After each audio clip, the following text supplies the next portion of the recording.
Pemirsa, kebakaran hebat terjadi di Jalan Kayu Ayer, Seminyak Kuta, Kamis 25 Juli 2024. Belasan bangunan vila dan satu restoran ludes dilalap api.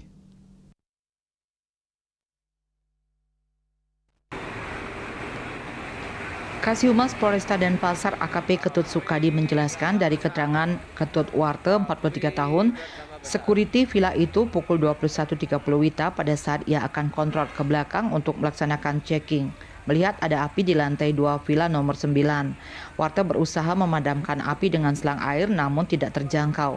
Api semakin besar, Warte menyelamatkan tamu dan membawa barang-barangnya ke tempat yang aman, yaitu di pos satpam. Sebanyak 19 villa ludes karena amukan si jago merah. Banyaknya bangunan yang terbakar ini dikarenakan angin kencang sehingga api membesar dan merembet ke sejumlah villa. Sebanyak 24 mobil pemadam dari Kabupaten Badung dan Kota Denpasar. Pada Jumat pukul 4 WITA, api berhasil dipadamkan.